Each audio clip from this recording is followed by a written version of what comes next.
क्या क्या लोकेशन रहेगी, क्या विशेषता है चंद्रमा। आज की क्लास में चंद्रमा का उल्लेख है। चंद्रमा लिखिएगा। चंद्रमा क्या है? चंद्रमा मून। एग्जाम लाइव क्या क्या विशेषता रहेगी चंद्रमा की, लिखना शुरू कीजिए। सबसे पहले सेलेनोलॉजी। सेलेनोलॉजी सेलेनोलॉजी क्या होती है? चंद्रमा का अध्ययन करने वाली विज्ञान की शाखा। चंद्रमा का अध्ययन, किसका अध्ययन? चंद्रमा का अध्ययन करने वाली विज्ञान की शाखा ही क्या कहलाती है? सेलेनोलॉजी। सेलेनोलॉजी क्या है? चंद्रमा का अध्ययन करने वाली विज्ञान की शाखा। उसके बाद में बात करते हैं चंद्रमा के उपनाम क्या है। चंद्रमा के उपनाम की बात करें तो सबसे पहले आप लिखेंगे जीवाश्म ग्रह। कौन सा ग्रह? जीवाश्म ग्रह।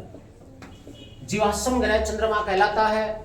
उसके बाद चंद्रमा का एक उपनाम है शांति का सागर। शांति का सागर। किसका सागर? शांति का सागर। चंद्रमा का अध्ययन करने वाली विज्ञान की शाखा सेलेनोलॉजी। चंद्रमा के उपनाम में है जीवाश्म ग्रह और शांति का सागर। ओके, अब आप लिखेंगे चंद्रमा की आयु। चंद्रमा की एज लगभग कितना है? 4.60 करोड़ वर्ष। चंद्रमा की उत्पत्ति कितने वर्ष पहले हुई? 4.60 करोड़ वर्ष पहले हुई। अर्थात चंद्रमा की एज वायु जो है 4.60 करोड़ वर्ष।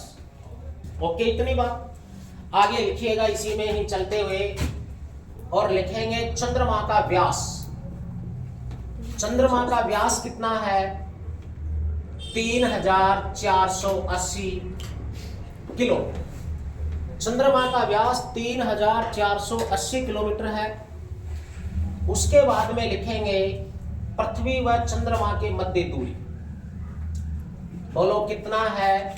पृथ्वी व चंद्रमा के मध्य औसत दूरी। औसत का अर्थ है लगभग, फिक्स नहीं है, क्योंकि एपोजी और पेरोजी, पृथ्वी और चंद्रमा के मध्य अधिकतम और न्यूनतम दूरी की बातें होगी ना, तो उनके बीच का कॉमन जो दूरी है वो कितना है? बोलो 3,84,365। लगभग में ये ऑप्शन देखना है 3,80,000, 3,85,000, इसके आसपास जो ऑप्शन हो वही क्या है? पृथ्वी और चंद्रमा के मध्य लगभग औसत दूरी। ओके, इतनी बात। अब आगे देखिए, इसी में बात करते हैं। तो 2023 में अगस्त जुलाई में चंद्रयान 3 भारत ने चंद्रमा की कक्षा पर स्थापित किया। उसके बारे में बात करते हैं। लिखो इसरो का पूरा नाम क्या है? भारतीय अंतरिक्ष अनुसंधान केंद्र। इसरो ने 3 चंद्रयान प्रक्षेपित किए हैं, अर्थात छोड़े हैं। अब तक भारत ने कितने चंद्रयान प्रक्षेपित किए हैं, छोड़े हैं चंद्रमा पर पहुंचाने के लिए? 3। वो 3 कौन कौन से हैं, प्लस नाम आया है इसरो का। तो सबसे पहले हमें यह बता दो, इसरो की स्थापना कब हुई? 15 अगस्त 1969। 15 अगस्त 1969 को भारत की अंतरिक्ष एजेंसी इसरो की स्थापना हुई। इसरो का मुख्यालय कहां है? इसरो का मुख्यालय कहां है? बेंगलोर। और बेंगलोर कहां है? कर्नाटक की राजधानी। बेंगलोर किस नदी के किनारे स्थित? बेंगलोर किस नदी के किनारे स्थित है? कर्नाटका की राजधानी वर्षावती। अब इसरो के ऊपर आपकी रेंज में एक क्वेश्चन और आ जाता है, इसरो का अध्यक्ष कौन है? एस सोमनाथ। वर्तमान में इसरो अध्यक्ष कौन है? बोलो, एस सोमनाथ। ये तीनों बातें आपको थोड़ा याद रखना। अब यहां पर जो 3 चंद्रयान आए हैं वो कौन कौन से कब आए हैं लिखना शुरू करो। चंद्रयान फर्स्ट,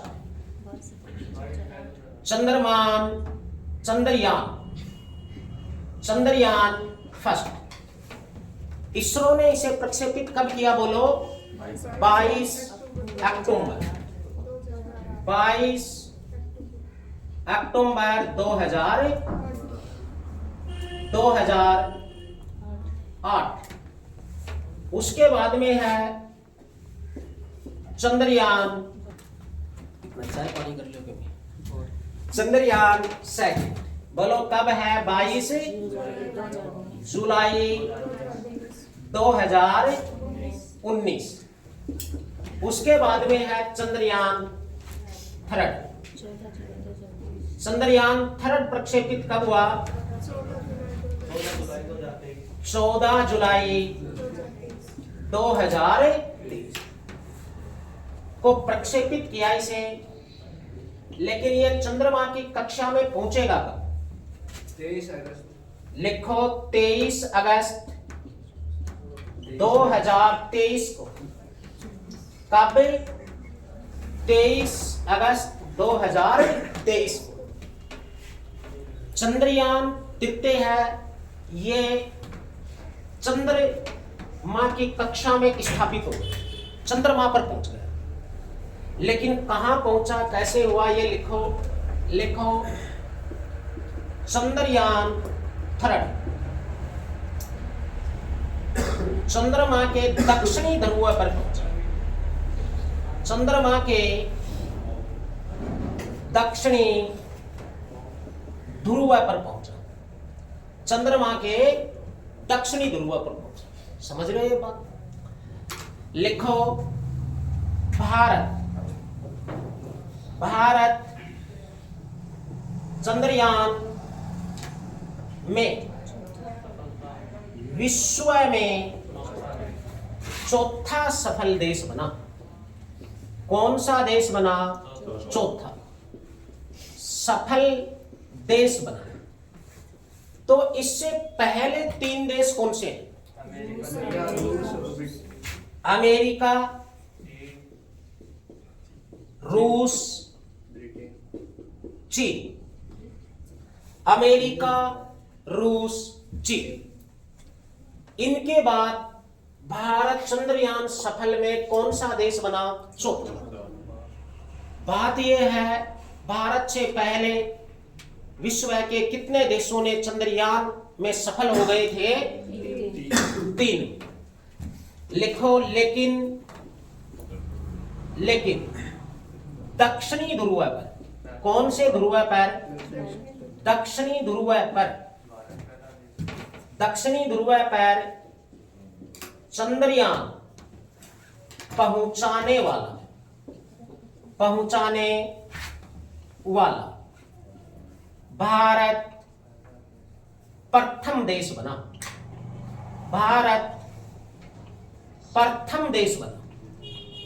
ये भारत में अलग विशेषता, क्वालिटी बनी। याद रखोगे, चंद्रयान पहुंचाने में भारत का विश्व में कौन सा स्थान बना? चौथा। लेकिन दक्षिणी ध्रुव पर पहुंचाने में भारत का कौन सा स्थान बना? पहला। दक्षिणी ध्रुव पर, पृथ्वी की तरह उसके भी 2 ध्रुव हैं, उत्तरी ध्रुव और दक्षिणी ध्रुव।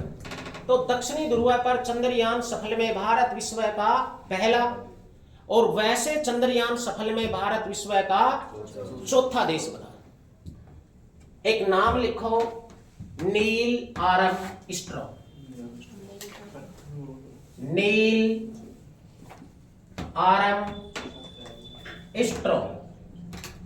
नील आर्मस्ट्रांग नाम समझ में आ रहा है? इसके आगे आप लिखेंगे अमेरिका। क्या लिखेंगे? अमेरिका। उसके बाद में लिखेंगे 20 जुलाई 1969। फिर लिखेंगे अपोलो द्वितीय अंतरिक्ष यान। अपोलो द्वितीय अंतरिक्ष यान, देखो नाम है नील आर्मस्ट्रॉन्ग। नील आर्मस्ट्रॉन्ग किस देश के हैं? अमेरिका। ये विश्व के प्रथम व्यक्ति हैं चंद्रमा पर पहुंचने वाले। लेकिन नील आर्मस्ट्रॉन्ग विश्व के प्रथम व्यक्ति जो चंद्रमा की सतह पर पहुंचे, कब पहुंचे? 20 जुलाई 1969 को। और ये जिस अंतरिक्ष यान में यात्रा की, उस अंतरिक्ष यान का नाम क्या है? अपोलो द्वितीय अंतरिक्ष यान। लिखो चंद्रमा पर पहुंचने वाले, किस पर पहुंचने वाले? चंद्रमा पर पहुंचने वाले विश्व के प्रथम व्यक्ति, विश्व के प्रथम व्यक्ति। तो बता दो हमें, चंद्रमा पर पहुंचने वाले विश्व के प्रथम व्यक्ति कौन बने? Neil Armstrong. कब रे? 20 जुलाई 1969 को। कहां के? अमेरिका। किस अंतरिक्ष यान में यात्रा की? अपोलो। ओके, इतनी बात। चलिए अब एक क्वेश्चन आप बताइए पहले। प्रथम भारतीय व्यक्ति जो चंद्रमा पर पहुंचा, चंद्रमा पर पहुंचने वाले प्रथम भारतीय व्यक्ति नील आर्मस्ट्रॉन्ग विश्व के हैं, इंडिया के नहीं। कौन है? बोलो शाबाश। कोई नहीं। राकेश शर्मा तो भारत के अंतरिक्ष यात्री, अंतरिक्ष यात्री थे, चंद्रमा पर नहीं, अंतरिक्ष में घूमकर आए थे। कब घूमकर आए थे?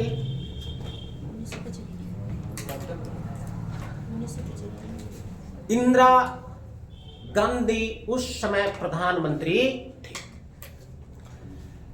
तो भारत के प्रथम अंतरिक्ष यात्री राकेश शर्मा है। चंद्रमा यात्री भारत का अभी तक कोई नहीं बना। विश्व का प्रथम अंतरिक्ष यात्री यूरी गागरिन, याद होगा उसका। और भारत का कौन है? राकेश शर्मा। विश्व की प्रथम अंतरिक्ष यात्री महिला, विश्व की प्रथम अंतरिक्ष यात्री महिला वेलेंटिना तेरेस्कोवा। तो भारत की प्रथम अंतरिक्ष यात्री महिला कल्पना चावला, लेकिन वो भारतीय मूल की अमेरिकन नागरिक। ओके, इतने में याद रखना। अभी तक भारत ने चंद्रमा पर मानव नहीं भेजा है। ये 3 चंद्रयान याद रखना। लेकिन हाल ही में चंद्रयान तीसरे की ये टोटल बातें याद रखेंगे आप। इसे प्रक्षेपित किया गया 14 जुलाई 2023 को, लेकिन चंद्रमा पर कब पहुंचा? 23 अगस्त 2023। भारत चंद्रयान सफल में विश्व का कौन सा देश? चौथा देश। लेकिन दक्षिणी ध्रुव पर पहुंचाने वाला कौन सा देश? पहला देश। लेकिन नील आर्मस्ट्रॉन्ग को भी याद रखना है, ये चंद्रमा पर पहुंचने वाले विश्व के प्रथम व्यक्ति हैं। भारत के राकेश शर्मा प्रथम अंतरिक्ष यात्री हैं भारत के। इंदिरा गांधी के प्रधानमंत्री काल में पहुंचे। इंदिरा गांधी जी ने पूछा कि राकेश जी कैसा लगा भारत अंतरिक्ष? तब कहा था सारे जहां से अच्छा हिंदुस्तान हमारा। स्वतंत्रता आंदोलनकारियों का एक महत्वपूर्ण नारा गीत होता था। तो बताओ सारे जहां से अच्छा गीत के रचयिता या नारा किसने दिया? मोहम्मद इकबाल। लिखो चंद्रमा। आ जाओ वापिस और लिखना शुरू कीजिए। यहां से आप लिखिए, ज्वार उत्पन्न करने में, ज्वार उत्पन्न करने में, ज्वार उत्पन्न होने में या करने में सूर्य एवं चंद्रमा, सूर्य एवं चंद्रमा के गुरुत्व आकर्षण बल का मान,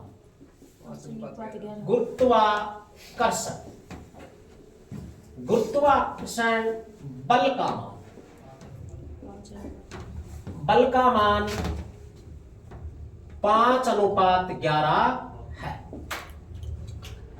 अरे ज्वार भाटे की उत्पत्ति का कारण है ये। ज्वार भाटे की उत्पत्ति में कारण है सूर्य एवं चंद्रमा की गुरुत्वाकर्षण शक्ति। गुरुत्वाकर्षण शक्तियों के कारण चंद्रमा और सूर्य दोनों पृथ्वी को अपनी तरफ खींचते हैं, तब समुद्री जल ऊपर उठ के आगे बढ़ता है। जब इसमें सूर्य का अनुपात कितना है 5, चंद्रमा का अनुपात कितना है 11। ये विशेष याद रखना, पहले नाम सूर्य हो तो 5 वाला ऑप्शन सही होगा, अगर पहले नाम क्वेश्चन में चंद्रमा है तो 11 वाला ऑप्शन पहले सही होगा। अन्यथा इस क्वेश्चन में दोनों ऑप्शन रखे जाएंगे 5:11, 11:5। तो ये नाम से तुम्हें देखना है। देखो सूर्य में गुरुत्वाकर्षण बल अधिक है जबकि चंद्रमा में है कम, फिर भी ज्वार उत्पन्न करने में सूर्य का गुरुत्वाकर्षण बल कम पहुंचता है, लगता है चंद्रमा का अधिक। इसके पीछे कारण क्या है? इसके पीछे कारण यही है, सूर्य हमारी पृथ्वी से कितनी दूरी पर है? ये यहां पर बात करते हैं तो पृथ्वी ऐसे परिक्रमण कक्ष में घूमेगी तो लगभग पृथ्वी और सूर्य के मध्य औसत दूरी 14.93 करोड़ किलोमीटर है ना, किलोमीटर। अब पृथ्वी के चारों ओर परिक्रमण कौन करेगा? चंद्रमा। और चंद्रमा और पृथ्वी के मध्य दूरी कितनी है? यहां चंद्रमा मान लो पहुंचे तो औसत दूरी अभी लिखी लगभग 4 लाख मान सकते हो, 3,80,000 लगभग में है, 3,80,000 किलोमीटर है। वो करोड़ों में है, ये लाख में। नजदीक है चंद्रमा पृथ्वी के, इसीलिए सूर्य के गुरुत्वाकर्षण बल से भी बल कम होते हुए नजदीक होने की वजह से पृथ्वी पर अधिक लगता है। ओके, इतनी बात। अब देखो, जिस सौरमंडलीय पिंड का क्षेत्रफल जितना अधिक होता है लगभग उतना ही अधिक गुरुत्वाकर्षण बल लगता है। अब चंद्रमा का क्षेत्रफल पृथ्वी से बहुत छोटा है ना। अब चंद्रमा पर पृथ्वी का गुरुत्वाकर्षण बल से कम बल मिलेगा। किसी भी सौरमंडलीय पिंड में वस्तु का भार गुरुत्वाकर्षण बल पर निर्भर करेगा। जितना अधिक गुरुत्वाकर्षण बल होगा वहां किसी वस्तु का भार उतना ही बढ़े जाएगा। जितना गुरुत्वाकर्षण बल कम होगा उतना ही क्या हो जाएगा? कम हो जाएगा। अब चंद्रमा पर किसी वस्तु को ले जाने पर उसके भार पर क्या प्रभाव पड़ेगा? कोई प्रभाव नहीं पड़ेगा, घटेगा, बढ़ेगा, ऐसे ऑप्शन बनेगा। तो बताओ क्या प्रभाव पड़ेगा? कम। लिखो, चंद्रमा का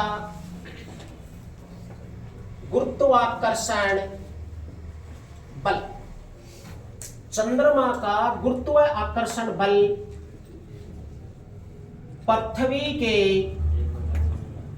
बल का, पृथ्वी के बल का 1/6 है। 1/6 यानी पृथ्वी के गुरुत्वाकर्षण बल से चंद्रमा का गुरुत्वाकर्षण बल 1/6 कम है। लिखो, चंद्रमा पर किसी वस्तु का भार, चंद्रमा पर किसी वस्तु का भार, चंद्रमा पर किसी वस्तु का भार कम होता है, कम होता है। और कितना कम होगा? 1/6। भाई जितना गुरुत्वाकर्षण बल कम होगा उतना ही चंद्रमा पर कोई वस्तु ले जाने पर उतना ही उसका वजन कम हो जाएगा। लिखो, इसी में चलते हुए पृथ्वी पर से, कहां से? पृथ्वी पर से चंद्रमा का, पृथ्वी पर से चंद्रमा का अधिकतम कितना प्रतिशत? 57% भाग देखा जा सकता, भाग देखा जा सकता। ये वन लाइनर क्वेश्चन है, आपको याद ही रखने हैं। जैसे क्वेश्चन है पृथ्वी पर से चंद्रमा का अधिकतम कितना प्रतिशत भाग हमें दिखाई दे सकता है? 57%। चंद्रमा में स्वयं का प्रकाश नहीं है। आप लोग सौर मंडल पढ़ रहे हैं और सौर मंडल में सूर्य के सिवाय किसी भी पिंड में स्वयं का प्रकाश नहीं है। चंद्रमा चमकता दिखाई देता है आपको, वो स्वयं के प्रकाश से नहीं, सूर्य के प्रकाश।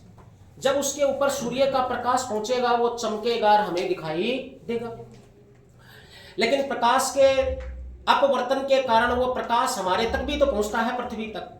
तो क्वेश्चन ये है भाई कि चंद्रमा का प्रकाश पृथ्वी तक पहुंचने में कितना समय लेता है और सूर्य का प्रकाश कितना लेता है? सूर्य का लगभग होगा 8 मिनट 20 सेकंड और इसका होगा 63 सेकंड, 1 मिनट 3 सेकंड। लिखो, चंद्रमा का प्रकाश, चंद्रमा का प्रकाश, किसका प्रकाश? चंद्रमा का पृथ्वी तक पहुंचने में, पृथ्वी तक पहुंचने में 63 सेकंड का समय लेता है। समय लेता है, कितने सेकंड का समय लेता है? 63 सेकंड। चंद्रमा का पलायन वेग क्या है? 2.4 किलोमीटर प्रति सेकंड। लिखो, चंद्रमा का पलायन वेग, चंद्रमा का पलायन वेग 2.4 किलोमीटर, 2.4 किलोमीटर प्रति सेकंड। चंद्रमा का पलायन वेग है 2.4 किलोमीटर प्रति सेकंड। पृथ्वी का कितना? 11.2 किलोमीटर प्रति सेकंड। पलायन वेग का मतलब यह होता है कि वो वस्तु उसके गुरुत्वाकर्षण बल से बाहर निकलती है। अरे समस्त सौरमंडलीय पिंड एक दूसरे के गुरुत्वाकर्षण बल के कारण ही तो रुके हुए हैं। अब पृथ्वी में अपने गुरुत्वाकर्षण बल के कारण किसी भी वस्तु को अपनी तरफ खींचती, लेकिन वो बल एक सीमा तक ही तो लग सकता है। उस सीमा के बाद उसके गुरुत्वाकर्षण बल से बाहर वो वस्तु हो जाती है, तो वहां वो अपनी तरफ उस वस्तु को नहीं खींचेगी। अब पृथ्वी का जो लगभग गुरुत्वाकर्षण बल लगेगा वो 9-10 किलोमीटर की ऊंचाई तक लगेगा, समझ रहे हो? और वहां तक हम किसी वस्तु को किस गति से फेंके कि वो उसके गुरुत्वाकर्षण बल से बाहर हो जाए, फिर वो वस्तु वापस उस स्थान पर कभी नहीं आएगी। तो चंद्रमा की सतह से खड़े होकर अगर आप किसी वस्तु को 2.4 किलोमीटर प्रति सेकंड से फेंकेंगे तो वो चंद्रमा के गुरुत्वाकर्षण बल से बाहर हो जाएगी और वापस नहीं आएगी। ठीक है? तो ना डरता, ना थोड़ी ना फेंक रहा, आंख फेंक दी तो ये। लिखो आगे, इसी में चलते हुए चंद्रमा का परिक्रमण व परिभ्रमण, ये दोनों शब्द अच्छे से आपको समझ में आने चाहिए। परिक्रमण और परिभ्रमण। परिक्रमण का मतलब है चारों ओर परिक्रमा करना। भ्रमण का अर्थ है अपने ही अक्ष पर खड़े खड़े घूमना।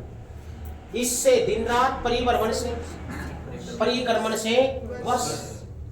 अब चंद्रमा किसकी परिक्रमा करेगा? पृथ्वी की। तभी तो चंद्रमा पृथ्वी का क्या है? उपग्रह। लिखो, चंद्रमा का परिक्रमण व परिभ्रमण काल अर्थात समय दोनों लगभग बराबर है। लगभग बराबर हैं, समान है। इतने ही समय में चंद्रमा पृथ्वी की परिक्रमा कर लेता है और लगभग उतने ही समय में अपने अक्ष पर एक जगह खड़े खड़े घूम भी लेता है। लगभग समय बराबर है 27 दिन, 27 दिन 8 घंटे। आप कह सकते हैं 1 माह। ऑप्शन 1 माह का भी हो सकता है, 1 माह, 2 माह, 5 माह, 6 माह, ऐसे।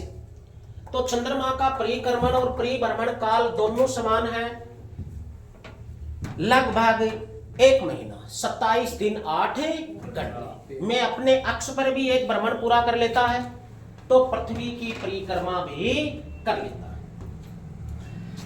याद रखना, ये सारे छोटे छोटे क्वेश्चन बहुत अच्छे हैं एग्जाम लायक। ज्वार उत्पन्न करने में सूर्य और चंद्रमा का गुरुत्व आकर्षण बल कितना लगता है? 5:11। चंद्रमा पर गुरुत्वाकर्षण बल कम होता है पृथ्वी के बल का 1/6। इसी कारण चंद्रमा की सतह पर किसी वस्तु को ले जाने पर उसके भार में कमी हो जाती है। कमी कितना होगी? 1/6। पृथ्वी तल से हम चंद्रमा का अधिकतम कितना प्रतिशत भाग देख सकते हैं? 57%। ठीक है। अब चंद्रमा का प्रकाश पृथ्वी तक पहुंचने में कितना समय ले रहा है? 63 सेकंड। चंद्रमा का पलायन वेग क्या है? 2.4 किलोमीटर। चंद्रमा का परिक्रमण परिभ्रमण काल लगभग दोनों समान बराबर है, 27 दिन 8 घंटे 1 माह मान सकते। सारे एग्जाम 2 पॉइंट थे, ये 1 लाइनर क्वेश्चन है, याद रखना। अब चंद्रमा पृथ्वी की परिक्रमा करता है और परिक्रमा करते समय चंद्रमा कभी पृथ्वी के बहुत नजदीक आ जाता है और कभी पृथ्वी से बहुत दूर चला जाता है। ये 2 स्थितियां बनेंगी।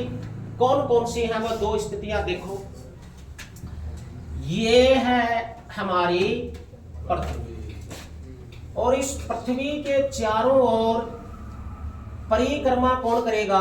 चंद्रमा करेगा ना। और परिक्रमा करेगा कितने दिन में? लगभग 1 माह में। इसी 1 माह में पूर्णिमा भी हो लेगी और इसी में अमावस्या। अब एक दिन ये बहुत नजदीक होता है और एक दिन बहुत दूर। मान लो यहां चंद्रमा पहुंच गया, ठीक है, और अब पृथ्वी और चंद्रमा के मध्य आपको अधिकतम दूरी दिखाई दे रही है और एक दिन चंद्रमा परिक्रमण गति के दौरान यहां होगा। ये दूरी आपको क्या दिख रही है? न्यूनतम। और ये दूरी क्या दिख रही है? अधिकतम। इनको नाम क्या मिला है? एपोजी व पेरोजी। ये अधिकतम दूरी है, ये एपोजी कहलाती है, एपोजी। और ये न्यूनतम दूरी है, ये क्या कहलाती है? पेरोजी। तो एपोजी और पेरोजी क्या होगा? पृथ्वी व चंद्रमा के मध्य अधिकतम दूरी एपोजी और न्यूनतम दूरी पेरोजी। इस अधिकतम दूरी को एक नाम और भी मिला है ज्योग्राफी में, अपभू। ठीक है। और न्यूनतम दूरी को क्या नाम मिला है? उपभू। ठीक है। एक होगा अपसोर और एक होगा उपसोर। वो पृथ्वी और सूर्य के मध्य अधिकतम और न्यूनतम दूरी की बात होगी। अब सूर्य के चारों ओर परिक्रमा कौन करती है? पृथ्वी। और परिक्रमा करते समय पृथ्वी अत्यधिक दूरी पर हो गया, इसी का नाम है अपसोर। और ये जो है यहां पृथ्वी आ जाएगी न्यूनतम दूरी में, इसी का नाम है उपसोर। सौर शब्द सूर्य और पृथ्वी के मध्य की बात है। भू शब्द लगा अप और उप के आगे, उसे नाम क्या मिला है? चंद्रमा और पृथ्वी के। तो ये है उपभू, वो है अपभू। पेरोजी, एपोजी। क्लियर इतनी बात? अधिकतम दूरी है एपोजी, न्यूनतम दूरी है पेरोजी। अब ये दूरी कितनी होती है? ये अधिकतम दूरी है, ये कितना हो जाएगी? 4,06,000 किलोमीटर अधिकतम दूरी। न्यूनतम दूरी जो अपनी है पेरोजी, ये कितनी हो जाएगी?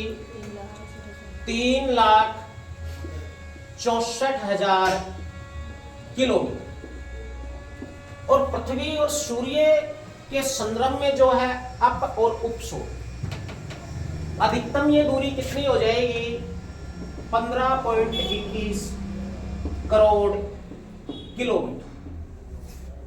पृथ्वी और सूर्य के मध्य अधिकतम दूरी अपसोर के दिन जो होती है वो 15.21 करोड़ किलोमीटर। लेकिन न्यूनतम दूरी जो उपसोर है ये कितनी हो जाएगी? 14.70 करोड़ किलोमीटर। ये पृथ्वी और सूर्य के मध्य अधिकतम और न्यूनतम दूरी की बात है। ये है चंद्रमा और पृथ्वी। ये दूरी वगैरह कोई एग्जाम में इतना खास नहीं है, आप तो ये याद रखो इन नाम के अनुसार, एपोजी और पेरोजी। नजदीक होगा चंद्रमा तो सूर्य का प्रकाश, चंद्रमा का प्रकाश पृथ्वी पर अधिक आएगा। चंद्रमा हमें अधिक प्रकाशित होता दिखाई देगा, अधिक सुंदर लगेगा। इस स्थिति को ही सुपर मून नाम मिला है। क्या नाम मिला है? Super moon. तो न्यूनतम दूरी के दिन चंद्रमा सुपर मून कहलाता है। अत्यधिक साफ चमकीला हमें दिखाई देता है। बस हो गई एपोजी और पेरोजी। उतार लिया सभी ने, या पकड़ पकड़ कर लिखवाए के को? जल्दी से उतारो। ये लिखना क्या है इसमें? लिखो, बस बात खत्म। तो ये चंद्रमा की अधिकतम और न्यूनतम दूरी एपोजी और पेरोजी। हाँ, दुखी जीव हो तुम, लिख लो एपोजी। एपोजी, इसे ही नाम दे देंगे अप भू। लिखो पृथ्वी व चंद्रमा के मध्य, पृथ्वी व चंद्रमा के मध्य अधिकतम दूरी। कौन सी दूरी अधिकतम? ये दूरी कितनी है?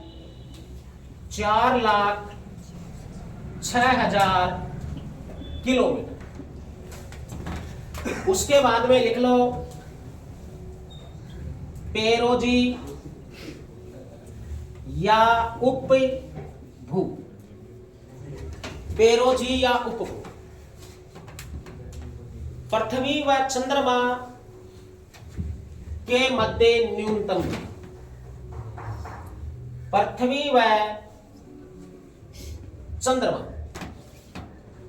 के मध्य न्यूनतम दूरी, और ये दूरी कितनी है? 3,64,000 किलोमीटर। बस इतना ही करना है। अब एक महीने में लगभग 30 दिन हमारे शक संवत के आधार पर, भारत का राष्ट्रीय संवत शक संवत के आधार पर भी 12 महीने होते हैं। एक साल में कितने महीने? 12। शक संवत में वर्ष की शुरुआत कौन से महीने से? चैत्र माह से।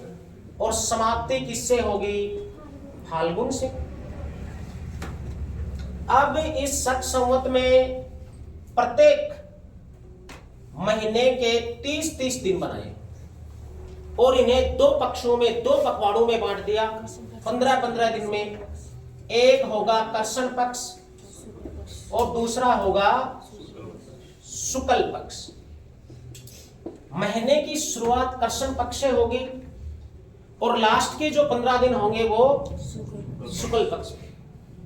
ये 30-30 दिन के महीने ऐसे मानकर किया गया। अब कृष्ण पक्ष के 15वें दिन क्या आती है? अमावस्या। और शुक्ल पक्ष के 15वें दिन क्या आती है? पूर्णिमा। ठीक है, पूर्णिमा शुभ कार्यों के लिए ज्यादा अच्छी मानी जाती है। एक महीने में एक ही अमावस्या और एक ही पूर्णिमा तो होगी, लेकिन इन महीनों में तिथियां कभी घटा दी जाती हैं, कभी बढ़ा दी जाती हैं।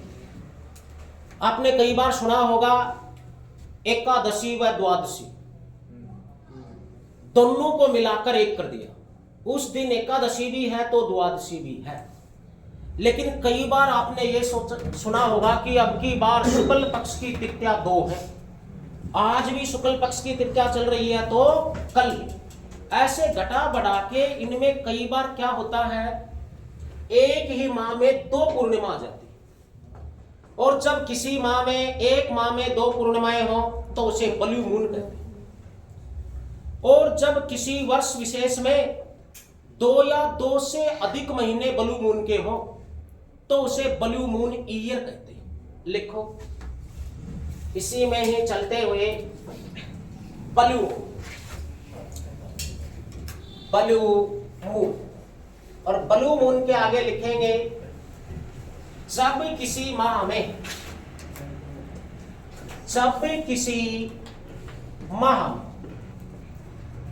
2 पूर्णिमाएं हो, 2 पूर्णिमा हो। पूर्णिमा समझ गए ना, शुक्ल पक्ष के 15वें दिन 2 पूर्णिमाएं हो तो उसे ब्लू मून कहते हैं। उसे क्या कहते हैं? ब्लू मून कहते हैं। फिर लिखेंगे blue moon year, blue moon year. Blue moon year में लिखेंगे जब किसी वर्ष विशेष में, जब किसी वर्ष विशेष में, जब किसी वर्ष में 2 या 2 से अधिक, 2 या 2 से अधिक ब्लू मून माह हो, ब्लू मून माह हो, तो उस वर्ष को ब्लू मून ईयर कहा जाता है। उस वर्ष को ब्लू मून ईयर कहा जाता है। ब्लू मून ईयर कहा जाता है। हो गई इतनी बात। अब है लिबर्टीनीज पर्वत। लिबर्टीनीज पर्वत बताओ कौन से देश का पर्वत है? किसी देश का नहीं, ये पृथ्वी का नहीं, ये चंद्रमा पर। चंद्रमा पर भी पृथ्वी जैसे पर्वत हैं। पृथ्वी का सबसे ऊंचा पर्वत हिमालय, माउंट एवरेस्ट 8,848 मीटर। लेकिन सौर मंडल का सबसे ऊंचा पर्वत, और सौर मंडल का सबसे ऊंचा पर्वत निकस ओलंपिया मंगल ग्रह का लिखा था ना, वो सौर मंडल का सबसे ऊंचा। और चंद्रमा भी सौर मंडल में ही है, लेकिन चंद्रमा का सबसे ऊंचा पर्वत कौन सा है? लिबर्टीनीज। लिखो, चंद्रमा का सबसे ऊंचा पर्वत, सबसे ऊंचा पर्वत, चंद्रमा का सबसे ऊंचा पर्वत कौन सा है? लिबर्टीनीज पर्वत। लगभग 10,000 ऊंचाई जो है इसकी 10,600 मीटर के आसपास इसकी ऊंचाई। माउंट एवरेस्ट से भी ऊंचा है। पृथ्वी के पर्वत से भी ऊंचा पर्वत है लिबर्टीनीज। अब देखो आपने ये तो क्लियर हो ही गया था एपोजी पेरोजी। ब्लू मून क्या है? जब किसी एक माह में 2 पूर्णिमाएं हो तो उसे ब्लू मून नाम देते हैं। ब्लू मून ईयर क्या है? जब किसी वर्ष विशेष में 2 या 2 से अधिक महीने ब्लू मून के आ जाए तो उस वर्ष को ईयर को ही क्या नाम दे दिया? Blue moon. ओके, तो आज की क्लास में अपना ये चंद्रमा